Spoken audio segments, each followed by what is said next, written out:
number one, in my practice, we offer food. We offer food. And I have people who are some rich clients and they're so hungry and they're so poor because they have trauma of money. So the money that they have, they don't have any money. Like I have the people who sometimes come in and they haven't eaten for the day. And they're professionals, they have money, but they haven't eaten, they haven't fed their soul. So we have to, from the minute that they enter this building, they're met with treats, with warmth, so that their nervous systems can know that they're in a place of a sense of belonging.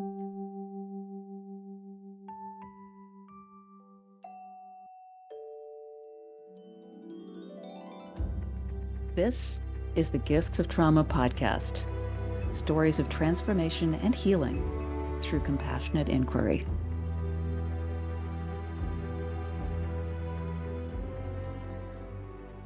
I would like to officially welcome you, Rennet, to the Gifts of Trauma podcast. So rather than read your bio, I'd like to invite you to introduce yourself, who you are as a person, and then speak a bit about the work that you offer in service to the world. Okay. I'm Rennet. I'm a twin. I am married to Gordon, and we live in Aurora, Ontario, Canada. We live in a rural community. I was born in Georgetown, Guyana, which is in South America between Venezuela and Brazil. I came to Canada at age 17 with my twin without my parents. The hope was to bring us to Canada for safety. My father was part of the government and it was a communist society at that time. My parents thought that bringing us here and leaving us here, the lessons they had taught us would help us survive and keep us free and safe. Now, looking back at my 17-year-old self, I was completely out. I did not know anything about winter. I wasn't prepared for any of the obstacles and the challenges that I would face. I did not realize that the color of my skin was something that was going to be so much a topic of how I would be seen in the world because I come from a mixed race family. My heritage is Russian, Japanese, Chinese, West African, Irish, and Portuguese, and an Aboriginal, and which is a reflection of coming from a colonized country. So Guyana was the colony of England for 150 years. And my journey into mental health began easily and simply with visiting my doctor one day and just being a young child, not knowing how to navigate winter or school or the right winter jacket or clothes. I visited my doctor. He was a beautiful man. When we talk about connection and presence, he had all of those values. He sat in front of me, very present, and he said, "How are you?" And I cried. My tears flowed, and I told him that I knew I had that safe space and I could tell him how I was really doing. He listened to me, said, "I will get you some help," hugged me, and he held me. He told me, "We will get through this." He sent me to St. Elizabeth's Hospital. It's a women's hospital in Toronto. I met Lynette Innes Romilly, who I'll never forget. And we're talking about 41 years ago. I'm now 58. I came here at 17. And Lynette Innes Romilly changed my life. She sat down with me and explained things to me that I did not understand, that I did not have language for. In intensive work with her, I started to learn about myself and things I did not know. As different people were put along my path for me to learn more about myself. So as I was experiencing overwhelming experiences, which were very traumatic in terms of going to workplaces, going to school, experiencing a lot of racial trauma, which I had no language for, because in our country, we're very mixed race. So I didn't realize my blackness. And when I came to Canada, we went to school in Whitby, which is a very rural area. And so there was no one that looked like me. And so I did not see myself reflected, and teachers and people along the way were sometimes unkind. The people who showed up for me were the bus drivers. The bus drivers who drove me around welcomed me. I would cry on the bus. They would hug me. They would use the bus as a car. "This is where you go for food, okay? Go inside and ask for this." and meet me back here. They were my little angels, the bus drivers in the town of Whitby. As I went to University of Toronto to do the sociology degree, I was lost. I was completely lost. I was failing courses because I didn't understand the language of the teachers. I didn't understand being in such big buildings. I was completely lost emotionally, psychologically, in every way, overwhelmed. But I decided that I wanted to be a chef. And so I went to chef school because that's where I felt my calling. And that's where I excelled. I did a lot of cooking career. I worked on television. I did lots of amazing things. I worked for David Suzuki and all sorts of wonderful, amazing experiences. But along the way, I was still lost. I was understanding that in order for me to be seen, I had to be great.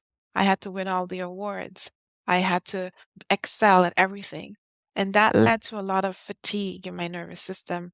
And I've come to understand it as Mary Frances Winters calls it, black fatigue, in terms of trying to excel. And then I met my husband Gordon, who is white Canadian from Thunder Bay, and he was studying to be a therapist. I thought, oh my God, he's a psychopath. He had all these books on the brain and therapy, which I didn't know anything about. And so he taught me so much. I asked him one day as I was helping him study, do you think I would make a good therapist? And he said, yes. So I went back to UFT, which now I was going there because I wanted to be, not for mom or dad, but for myself. I excelled and I did a Bachelor of Social Work degree at the University of Victoria. Then I went back and I did my Master's of Health and Mental Health. I graduated on the Dean's List at University of Toronto as well. And today I still do some sessional lecturing at University of Toronto. But in 2019, I went to a lecture leading some leading edge seminars. I met Gabor Mate and I heard his words about compassionate inquiry. I was like, who is this man? What is he saying? And I was just like, it was giving me so much language of every single thing I had experienced in a way that I could understand and in a way that I could relate. And so he had put out an offering to start the first cohort of Compassion Inquiry. And I joined up and they let everybody know that there was limited spaces. And I thought, there's no way I would be picked. But I was, and I came through on that December.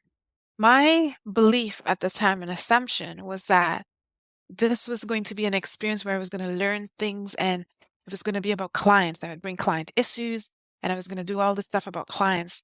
I did not realize it was going to be about me. It was shocking. It was hard. It was wonderful. It was glorious. It was scary. It was everything. And I learned to walk in a different way because I had a deeper connection to myself, words and languages to my experiences. I added the parts of myself that I felt weren't being seen, such as an African ancestor, an elder who I can connect with, who helped me understand that part of myself was lost, why it was lost, and how to ground myself. Compassion inquiry continues to be so important to me. I have a private practice that I've had. I've been doing this work for over 25 years. And I use compassionate inquiry along with EMDR, along with the trauma of money, along with DBT, CBT. I'm also a somatic experience practitioner certified. I have spent my life doing a lot of learning to really understand myself more. And that has allowed me to be able to sit with people and understand their pain and be present in a non-judgmental and empathetic abiding presence when I meet someone because it is an honor to sit with someone. And I pay that great respect in a spiritual way, whatever it is, however they are, that it is welcomed and that I meet them where they're at. So that's a little bit about Renette. I have two beautiful dogs, and I've built a community of people who support me in my post-traumatic growth. Wow. What an amazing answer, Renette. I think you just took out about 10 questions I was planning. Like you just answered everything right up front. It's Yeah, beautiful. yeah. One point I wonder if you can clarify for me. You have a twin sister, Renee, A and twin brother. twin brother. Thank you. Yes, Renee yeah. could be either girl Yes, it can. fraternal twins. Mm. So you came alone to Canada, not with your twin. Or So I came with my twin, but when he came, he discovered a part of himself that was not allowed to have in a South American country. He was gay, and coming to Canada freed himself and being able to connect to that part of himself. So he took off to British Columbia, where he felt he could be himself and connect to people like him and form a community. So I was alone. that's Yeah. why I was wondering, because the Yeah. bond between twins can be Yeah. very tight, and you kept Yeah. saying I and me, and all Mhm. through what you were sharing, I was wondering, you were sent with your twin, Yes. then why is it always I and me? But thank you. Yeah. That Yes. explains you are intimately familiar with the importance of safety. Yes. And I'm Yeah. wondering, with Renee, were you able to share any of these points? Like, you described your meeting with this amazing family physician who really saw you and heard you Yes. and offered you Yes. support. Were you able to extend any of your experience of finding little hollows of safety with your No, I was brother? not. Not only was he in so much pain of having to deny who he was for so many years, the pain overtook him. He chose to cope with addictions and drugs, and that was the pain he was in for many years. And he isn't in that place now. Mhm. I had my addictions to food, the pastry. Oh, as the bad days, so I could have a pastry.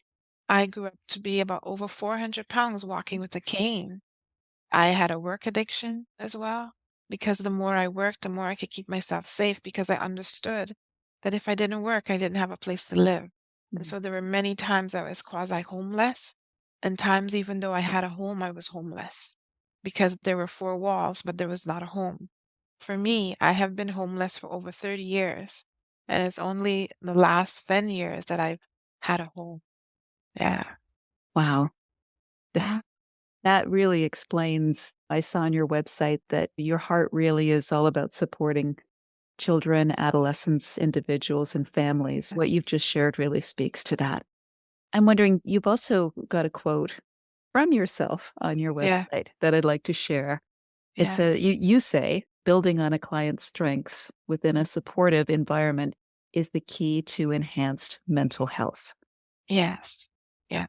Is there anything you'd like to say a little bit more about the importance Strength. of this perspective to you?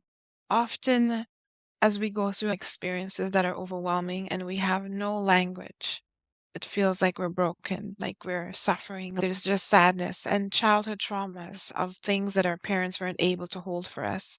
But we don't have language for any of this. We think of the pain that we carry sometimes intergenerationally, but we also carry strengths from our ancestors and within ourselves. Sometimes when we believe things, we believe it's 100%. But to make that phone call to a therapist, or go on the website or send that message, that's a lot of courage and strength. Sometimes we need to understand what's underneath all of that is actually a foundation. It's actually a framework. And that was built somewhere. For us to exist, for me to speak to you today, that means in terms of ancestral mathematics, there were 4,096 people that came before you. With that also came a lot of strength of endurance and things our ancestors have passed down through us. Mhm. And sometimes we don't know that it took courage for us to experience those things and to be where we are today. Pain, in pain, but still willing to find some hope or something to do. So I wrote that with the intention of being able to help people understand that there's pain, but there's also strength too. Yeah, that's beautiful. As this podcast is called The Gifts of Trauma. And Yes. I love that you pointed out that there's much focus on generational trauma, all of the negative that's passed down through the generations. And I love that you really made a point of identifying that the strengths are also shared. Mhm. There are many If gifts. Yes, and if I may add, doing the work that I did with my elders, I wrote letters to my parents and ancestors, and I thank them for the gifts that they passed on when I did my career in cooking. I didn't know that I had four generations of cooks in my family from my East Asian part of my family. That was natural in me. Those were gifts and strengths and skills.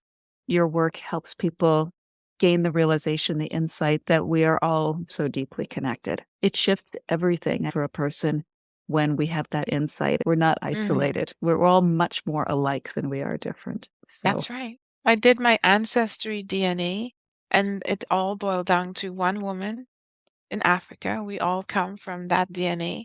And that's how I learned all about my heritage and the beautiful. parts of me. Yeah. I wonder if I could just, I think this is a natural progression, and I'm sure you've looked into this. I wonder if you could share with us your purpose here in this lifetime. What are you here to do? I can explain it to you. And this is what I learned about myself, and it felt a good fit. In African philosophy and Africana wisdom, six is a sign of water.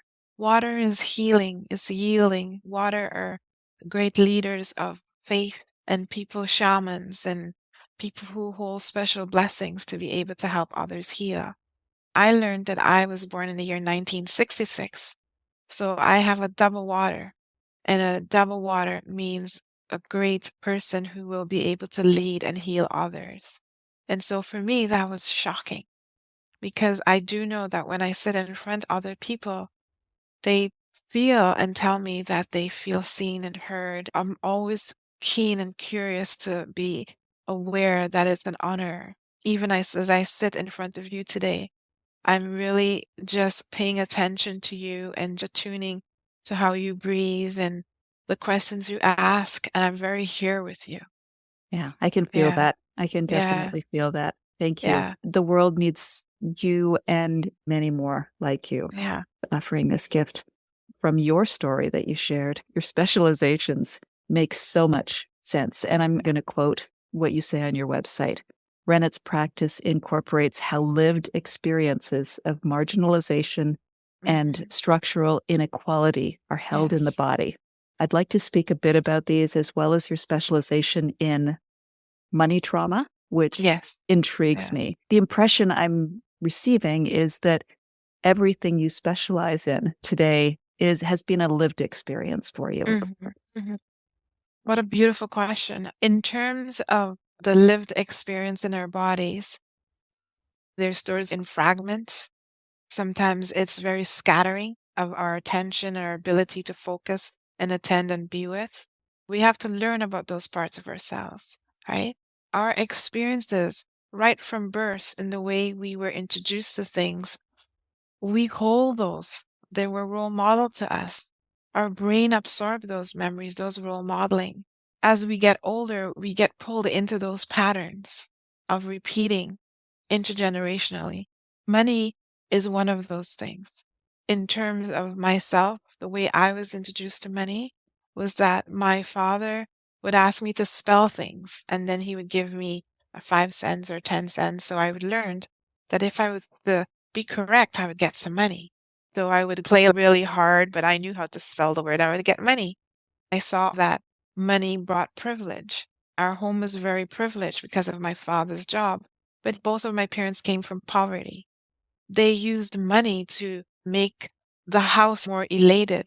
There wasn't much love and connection, but there was lots of money.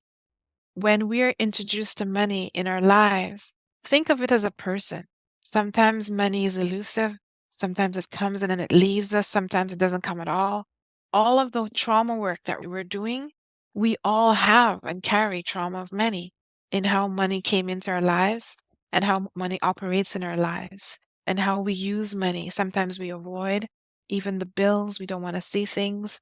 We develop all sorts of ways to cope with money, right? The money we can buy things to make us feel better, or we can use it to funnel addictions, or there's so much trauma itself already in money. Yeah. And so when we're working and understanding trauma of money, we're really learning about how did you get introduced to money? How was money in your home? How is money operating in your life? Because money has many different powers and things that it can do for you. And so we want to be able to understand on a deeper level our own traumas of money Yeah. and other lived experiences of money. Because when you come to Canada as an immigrant, you might not have any money. No. I relate to that so strongly. My parents both immigrated from England in that time period after World War II where so many people were leaving, where there were incentives to go Yes. to the colonies. They had comfortable backgrounds in England, but they had nothing when they arrived. I remember as a little kid, the messages around money were so confusing. Growing up during the war, money was scarce, so there was some great thrift in both of them. But money was also something that could never be talked about. So the messages I got is money is scarce, money cannot be discussed. And we actually lived a very comfortable life. We weren't rich, but we Yeah. didn't lack for anything. How can we live more comfortably than many of my friends, yet have to always be careful and watch our pennies and never ever talk about it? If I was ever to get a Christmas gift of money or a check, I would always have to write a thank you note that said, "Thank you for the gift. Mhm. Your gift turned into whatever I spent the money on." We could never even Right. use that term. And then their Ah, religion comes into it too, because my parents were very religious. It was just so confusing. Do you talk very. about it? Do you not talk about it? So I can imagine that sort of work is very helpful for probably almost everyone.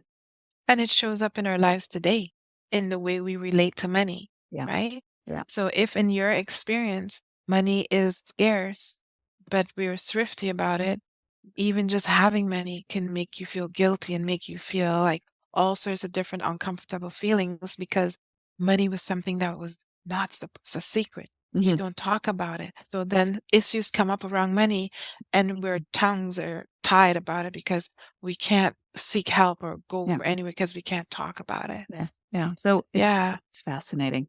It's extremely a great amount of work. Oh, Yeah. yes. Now, I'd like to delve a little bit into your work in marginalization. I came across Yes. an explanation from Beth Castle. She shared that the original meaning of the verb to marginalize was to Yeah. write notes in the margin, which is a helpful visualization. She invites people to consider relegating someone to the unimportance of feeling like a note squeezed into the margin of society. It's tiny, it's scrawled, Mm. it's practically unreadable.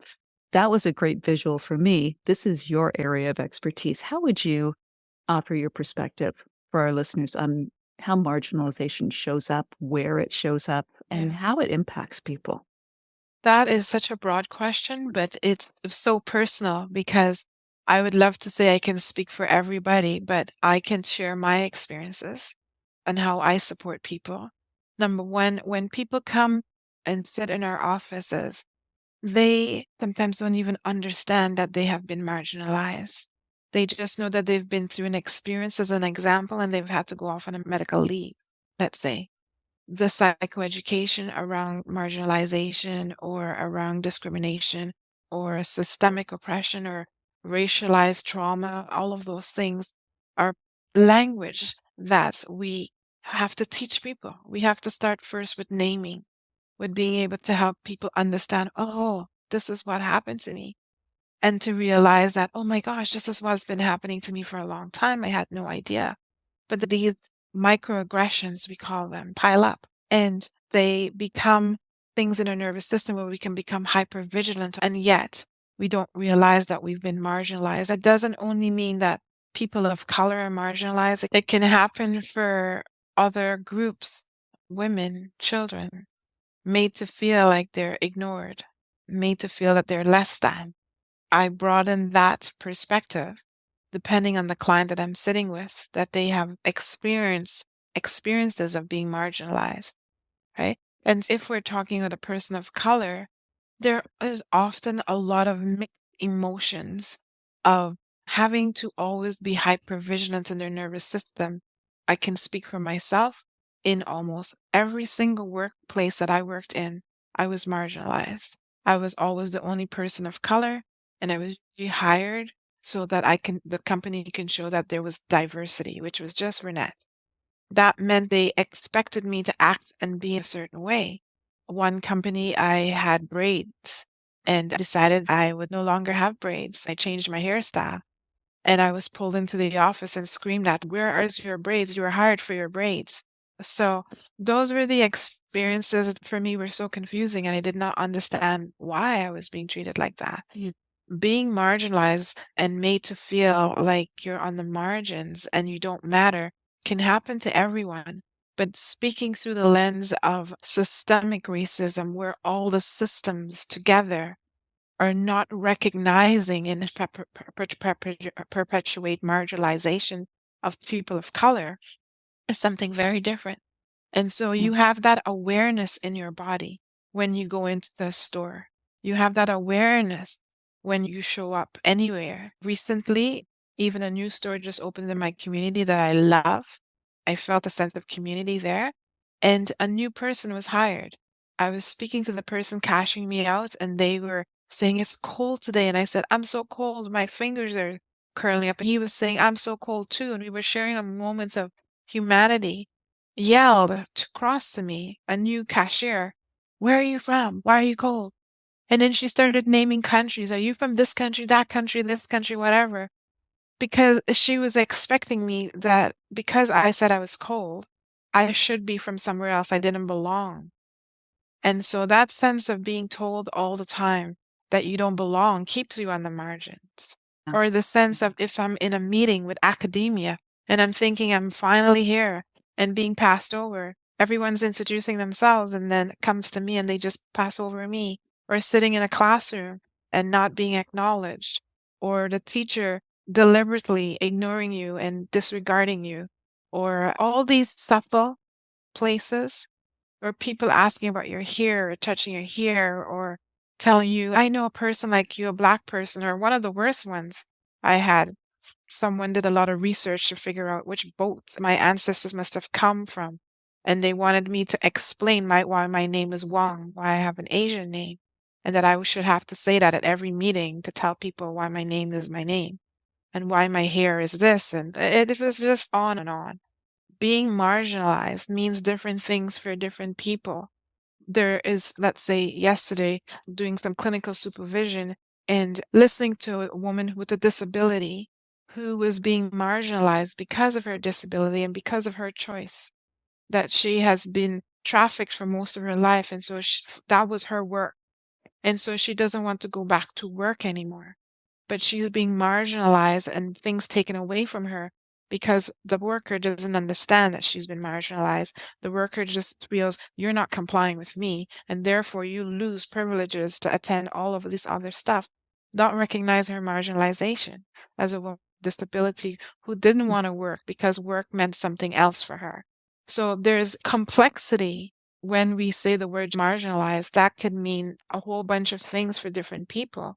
Marginalized in being a single mom, right? Marginalized from clawing back things from the government because I make only this amount of money, and all sorts of ways our community and systems come together. As a social worker, I'm taught to look through the lens of systems and see how they oppress people and perpetuate those oppressions. But Yeah. when I'm talking to someone of color, that is a different conversation of being able to understand their situations of marginalization and how operating in their places of work or their lived environments, there is no safety. Thank you so much for sharing that broad perspective. I realize it was a very big question, Mm, and what you've shared, the dimensions of it that I see is it goes from being as broad as something happens sometime and someone has a belief, I don't belong, I don't fit in, even if there are no visible yes. differences between them and the communities in which they live and work, to very visible Hmm. differences. It's gender, it's sexual orientation preference, it's neurodiversity, it's so many things. Hmm. And I wonder if you could connect what happens to people and what is going on cognitively to how that impacts our bodies. Thank you for that question. Gabor talks about there's the big T traumas and the small T traumas where they're collective and there are things that are happening over and over that they still overwhelm us and they may not be seen as traumas. When we're talking about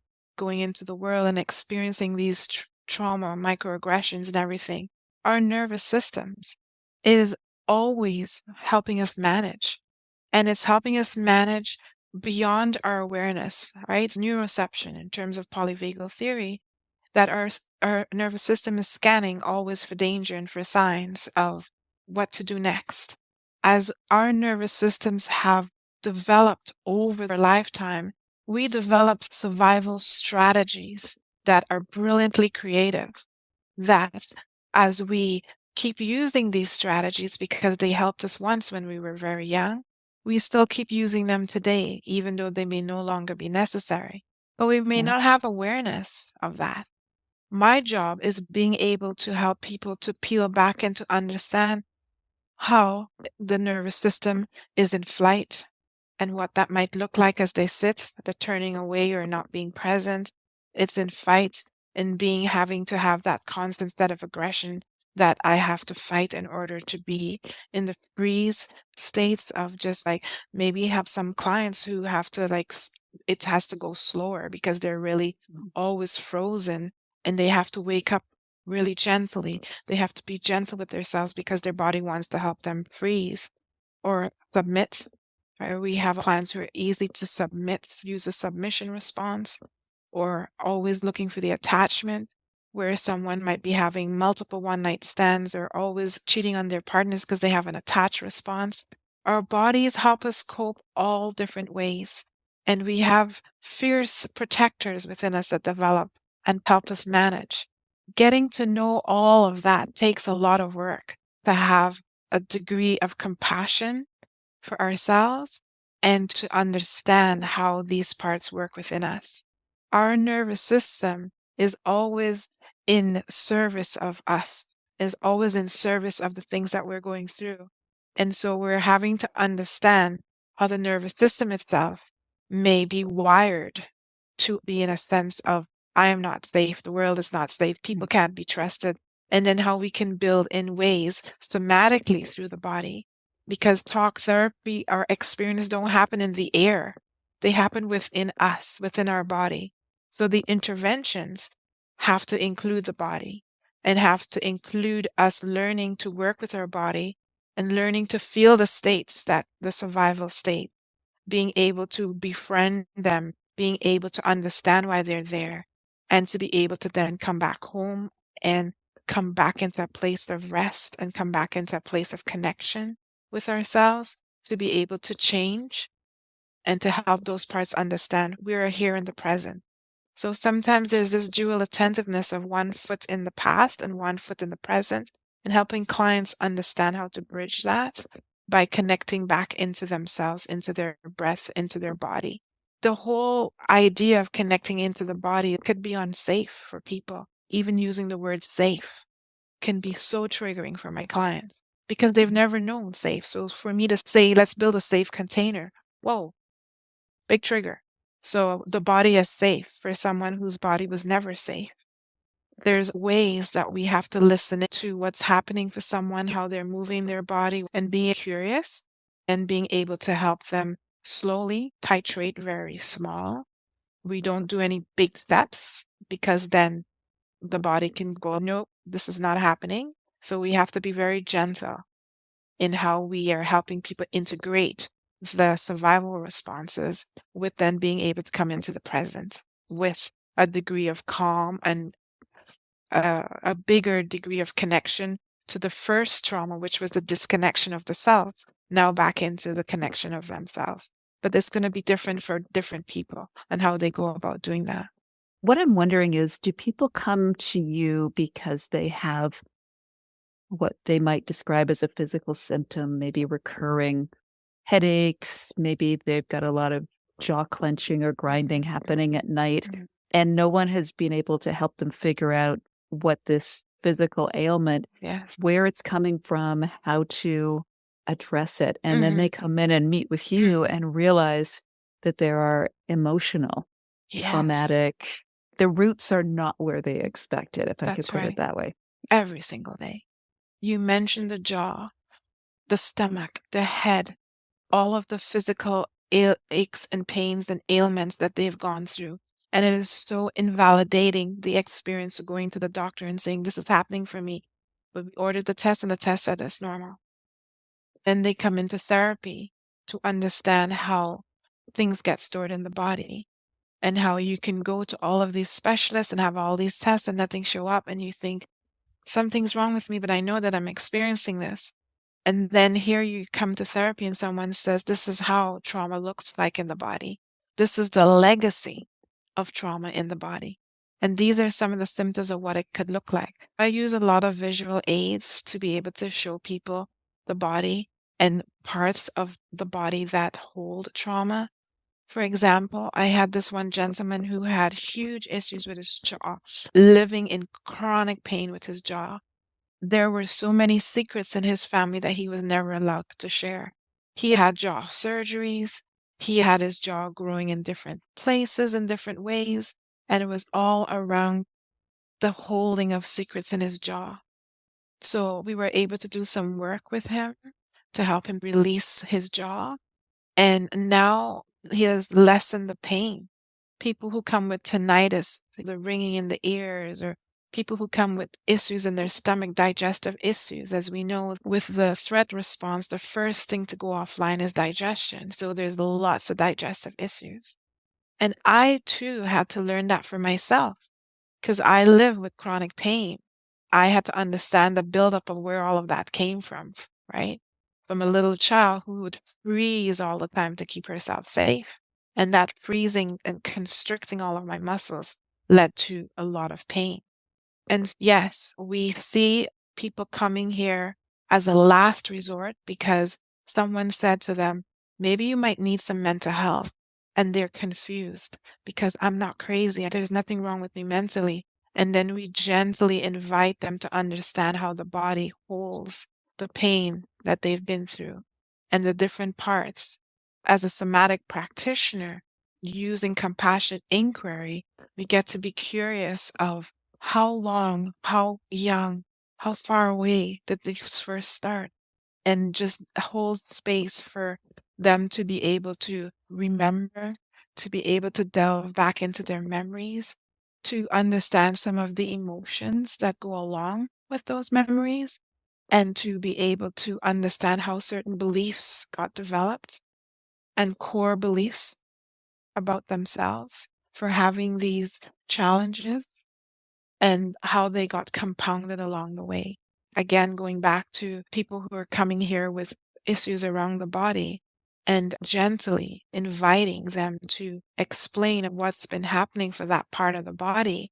And then being able to help them understand as you are curious and the excavation of things come through, the jewels underneath are where the story is of what once happened that allowed that part to protect them. So let's say for people who've had sexual assaults, the hips get locked.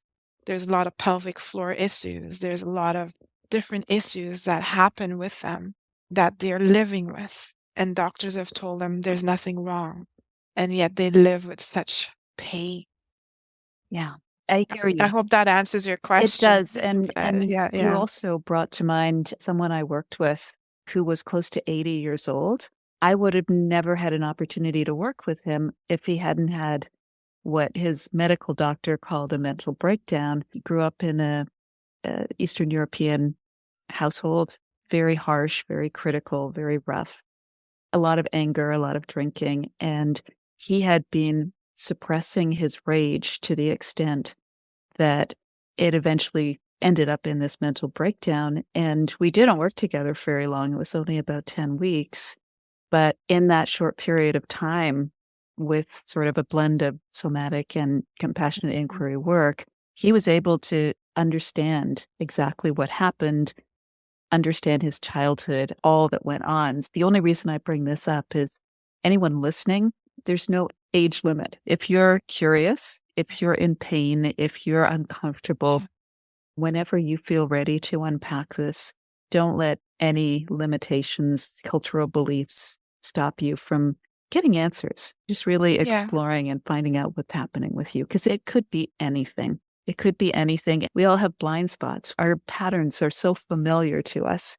We often don't think to look at what's hiding in plain sight. Can I add a few more Please. things that I see in my practice? You touched on a population that is also marginalized, the elderly. We see that a lot. It is really cathartic. I thank God for letting me have been in this space in this moment for this person who's elderly and grew up in a different country, a different time when mental health wasn't a thing. And here they are sitting in front of me where they have a multitude of different things happening for their body. And the stories are so powerful. They have lived such lives through adversity, but we're told never to talk about. You just didn't have conversations about things you were struggling through. And so the suppression shows up in so many different ways.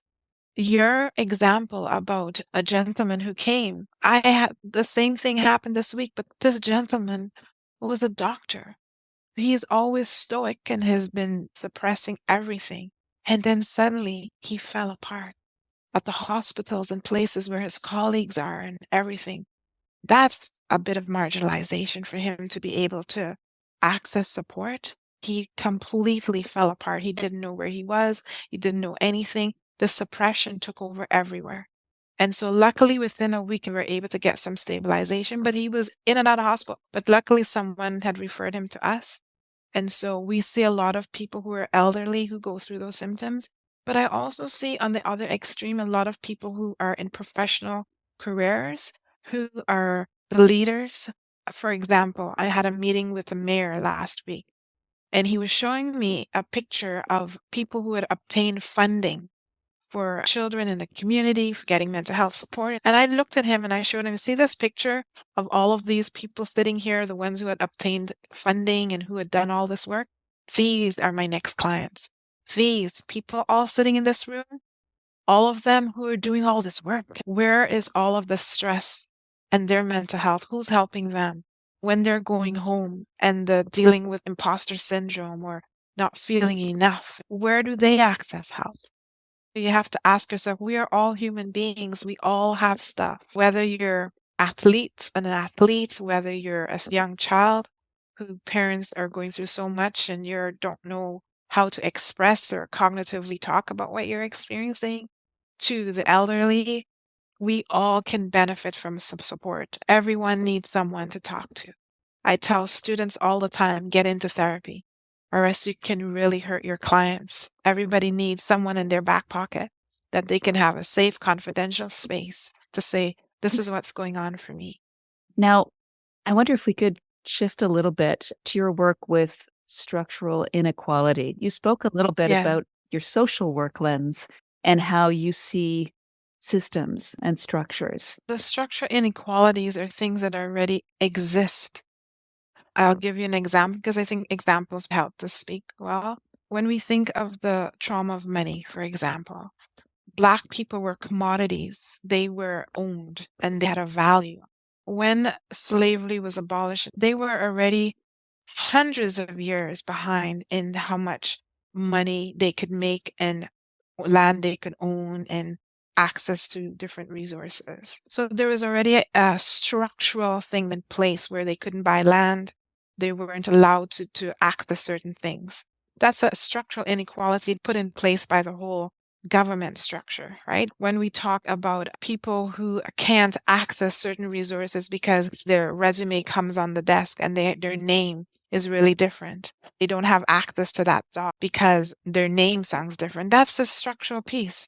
And then we have some systems in place to balance that where we're going to hire more people who are visibly different to balance some of those systems. Yet we have people who don't understand that it's been unbalance that has happened throughout the centuries of native people losing their land and having no access to their customs, their traditions, and having no access to things that were theirs that we stole, right? We are stewards of the things like I'm sitting here. I always write, even on my pages, a land acknowledgement because this land doesn't belong to me. I have a duty in the home that I sit in to understand the structure inequality that allows me to own this house, but it is not my land. Structural inequality has to be part of our decolonization of how we do our work. We have to understand it as we sit with someone to understand the different places and systems that impact them. Let's say working with policemen who are of color. and understanding that they can only go up to a certain level of their job status, no matter how hard they work, because there is a boys' club in some of these systems, right? And you can't reach past. And people who choose to go into systems like that already have a lot of trauma. So they can exert some control by being a policeman. When they witness and carry all of that, it's usually a huge load because the structure is already in place. The structure is already in place for women, that there's a glass ceiling. There's structures that are invisible to us but play a big part in our lives, right? When I was driving up to this house to purchase this house, the first thing I was getting was a text from the person going, "Why are you driving that car? Who's the car belong to?" But I had my white assistant with me. She drove up behind me. And then that seemed to make it okay. Already a structure was in place that he was saying that person like you can't own a home like this, doesn't live in this kind of community. And those are all invisible structures. And it's mind blowing because you're experiencing these things, but nobody can understand that these are structures are behind all of these things in place. Let's say someone who's living on Ontario works and they're getting 300 and something dollars a month and rents are going up increasingly. How are they going to live in our region, New York region, or invisible homelessness? We don't see people on the sidewalk. If you go to Toronto, you might see that. But what we have is invisible structures where people are couch surfing. Our system sees people as individual worth. You have to work, and then if you work, you gain money. And if you don't work, the state sees you as only deserving of a small amount. We're not that kind of a country that sees that every people have different abilities. And so how do we take care of those people as well that are not able to access the workforce in a way someone traditionally might have, right? So it's getting curious about each in ourselves or what systems behind us sometimes still oppress us. And those structures have been built for many years from colonialism. We work within a decolonizing approach where we pay homage to the land. We do ceremony. We are recognizing that people who may access my service can't afford my rate.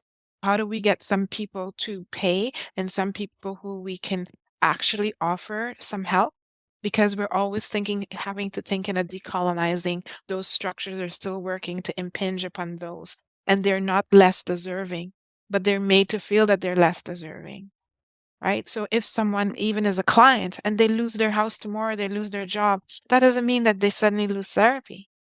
Wow. They may not be able to get something financed through the bank because of all the other systems in place. We have to be cognizant of a person sitting in front of us, of all the other systems at play, regardless of their color, regardless of whatever, that what systems, maybe there's a family system that has certain beliefs, that each family has their own culture. So you have to understand the culture of the family, of why they may or may not be able to speak, or why they may or may not be able to come to therapy in a certain time or a certain way. They may not be able to shake your hand. They may not be able to look you in the eye. You have to understand all of these pieces when you're going to operate in a culturally sensitive, holistic way. These are things that you have to actively seek knowledge on. It's not for my client to teach Mm. me. It's for me to go and learn about those ways. So I'm going to ask Mhm. you, anybody listening who, like me, might feel like they'd like a lifeline right now. We could break ourselves fighting the system, allow ourselves to be oppressed by the system. Where can we land within Yes, all of these structures where we can be yes. okay? And if you'd like to share a story that illustrates Oh, that, yeah. that would be great because it I almost could, seems like an undefeatable opponent. for people who don't have the knowledge or access to the knowledge, it will seem like that, and that's how they live. But what I have learned, and through my own stories of feeling very oppressed, because being a young person here and not understanding, I didn't understand things. Like, I didn't know where to get help or where to access stuff, but I didn't realize that that was something that I had learned, how to build community. And so what I did was number one in my practice. We offer food. We offer food. And I have people who are some rich clients and they're so hungry and they're so poor because they have trauma of money. So the money that they have, they don't have any money. Like I have the people who sometimes come in and they haven't eaten for the day. And they're professionals, they have money, but they haven't eaten, they haven't fed their soul. So we have to, from the minute that they enter this building, they're met with treat, with warmth, so that their nervous systems can know that they're in a place of a sense of belonging, right? This is going to be a part of their community, that they have personal strength. They have imagination that we can tap into. They have to develop. We have to develop a way if they can develop closer relationships, whether they be formal and informal. For me, I learned, my dad taught me, wherever you go, if it was to the bank, then make a relationship with that one person. And so I have Jason, who's been with me for 20 years. And Jason, if I have a problem, I go to Jason. I have Jeff, who's been with me for 30 years. When anything is broken in the house, Jeff is my community. Because we have family, but sometimes we don't have family.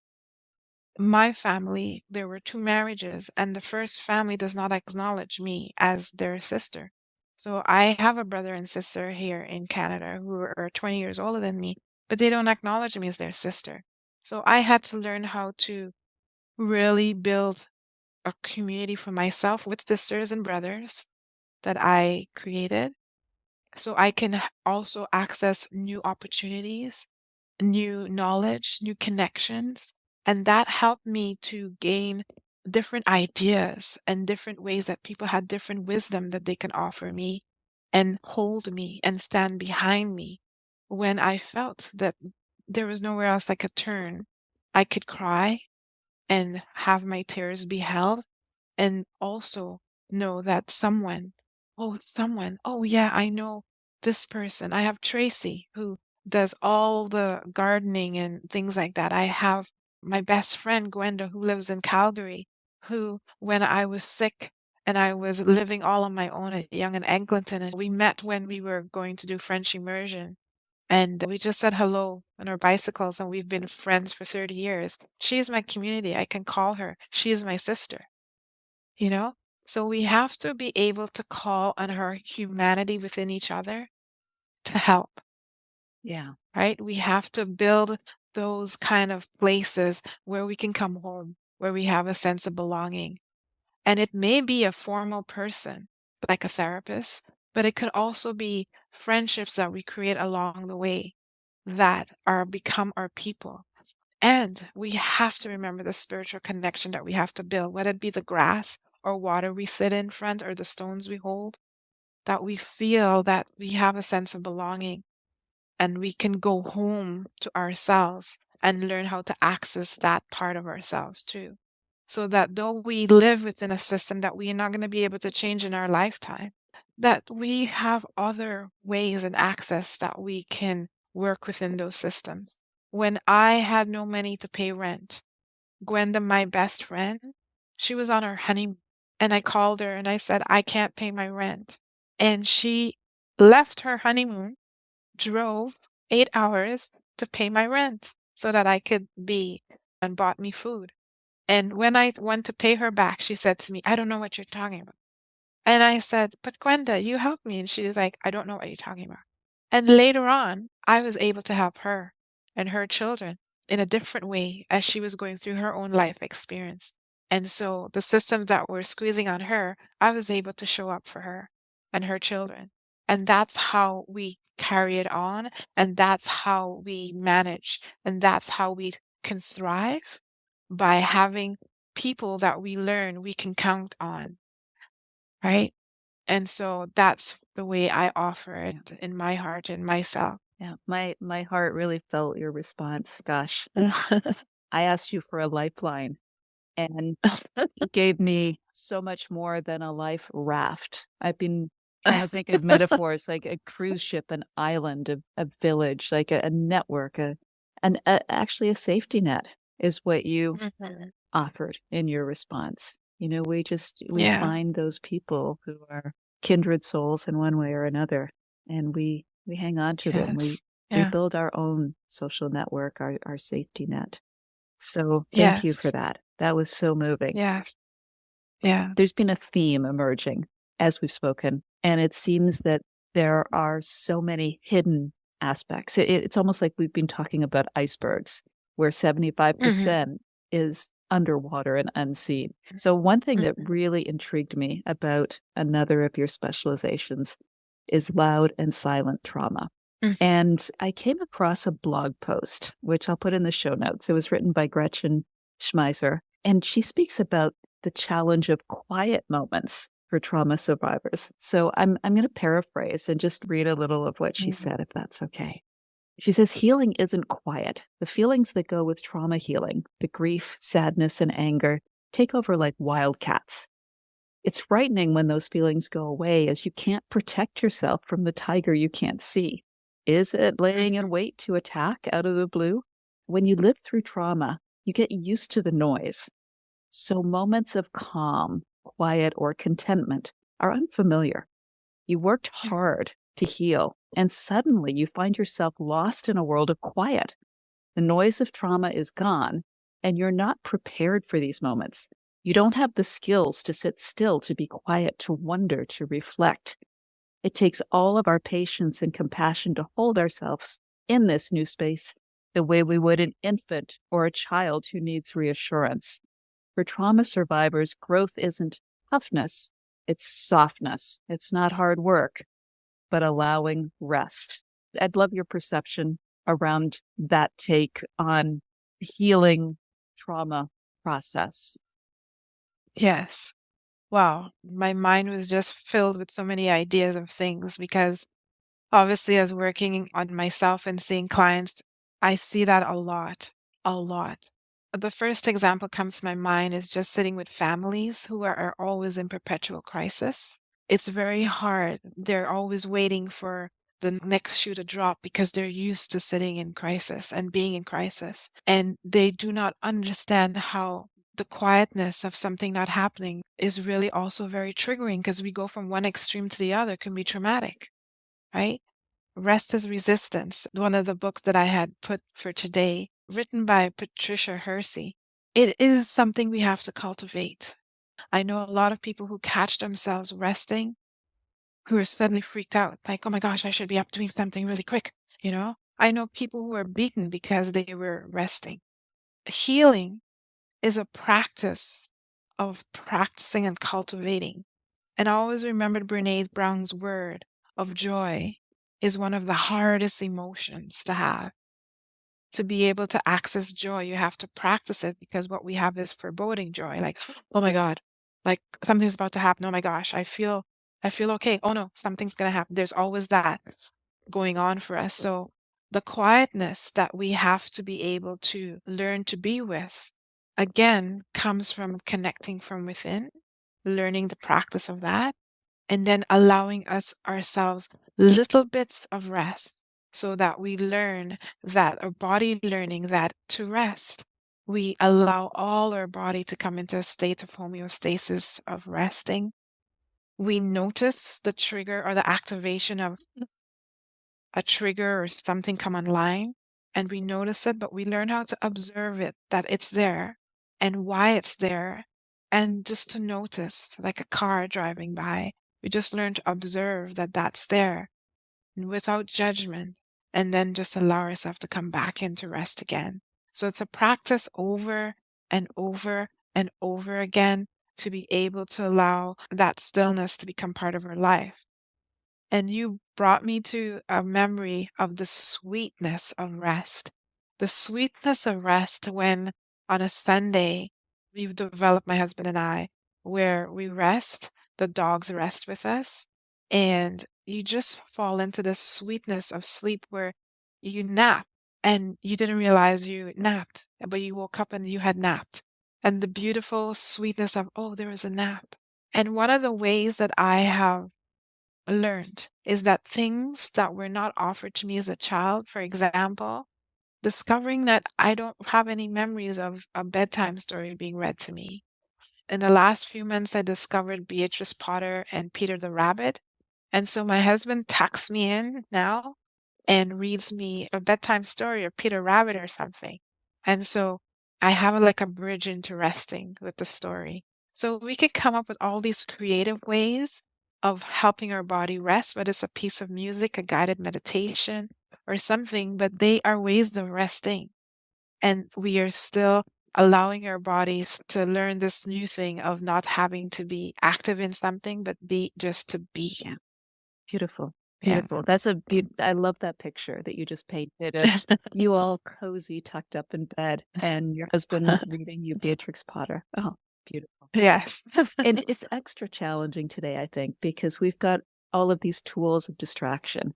I was on a 5.5 hour flight last year. I got on very relaxed and very chill. There'd been a delay in takeoff, and a lot of people were very stressed. But the funniest thing was, as soon as everybody sat down, the doors closed, buckled in, the devices started popping out. And there was almost this frenzy to find the tool of distraction so it would be okay to spend 5.5 hours doing nothing.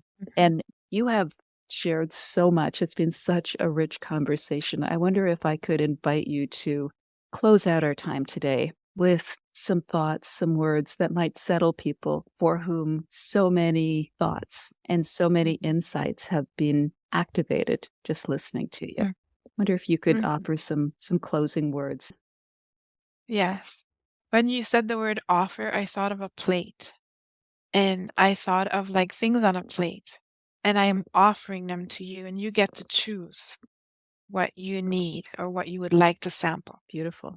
To me, it's an offering is an invitation.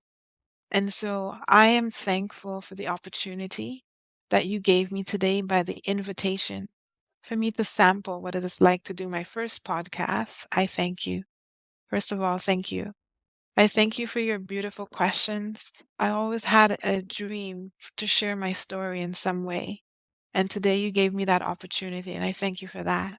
I am thankful as I sit here surrounded by my ancestors, my pictures, my candles, and everything, that I cannot show up today without them to be with you.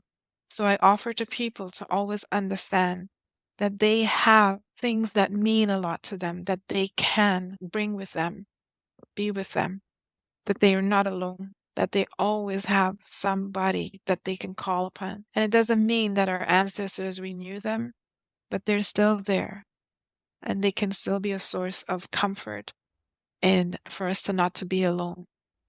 Sitting here with you as we close out, I am thankful for the smile on your face.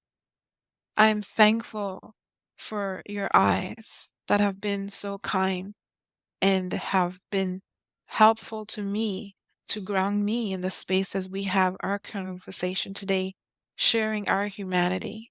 We're learning this from compassion inquiry all the time, of the empathetic abiding presence. But not everyone has this available to them. And today we are reminded that we can offer this to ourselves. It's a form of reparenting ourselves, that we can learn how to come home to ourselves. We can learn this, purposely make a choice to say, I am going to reparent myself with something that used to bring me joy when I was a little kid, that I'm going to go do that thing, that I can ask for something that I may need. I can make a request. And it is not lost upon me that sometimes people think that just using your voice is so easy when you were taught that you were supposed to be quiet. I didn't share that I grew up in a convent since I was 4 till I was 16. And I was taught that the voice, to be a good girl, you don't ask, you just be quiet. It's all of these messages that we have still coming up, like you've shared. Like we notice the judging coming on board, notice it, and allow and befriend it, unblend with it, and just to know, I know where that voice comes from. But this is what I'm going to practice today. One tiny little thing of being with some little thing that I love. We can offer our mother energy to ourselves. We can offer our father energy to ourselves. The mother energy of nurturing, the father energy of boundaries, boundaries with people, boundaries with things, to be able to say, just because you're my family member, doesn't mean that you get to affect my mental health. We can offer boundaries with ourselves and going, I'm only going to do this much today. And if I do this much, that means I have to do this much of rest. So as I offer my thankfulness and my gratitude, I just offer these plates of different things that they can choose from. But to know that they're never alone if even there's loneliness, that we feel the loneliness and it's just a feeling that we can experience. And the big and between, and we can also go and befriend and build community. Wonderful. Thank you so much, Rennet Wong-Gates. It's been a delight. I feel like I've been meeting with your community, your kitchen, over some delicious food as we've Yeah. having this conversation. Yeah. I'm walking away Yes. very well nourished, both from Mhm. community connection and everything that you've offered and shared. Thank you so much for Yes. being with us today. Thank you for having me. It's been a pleasure.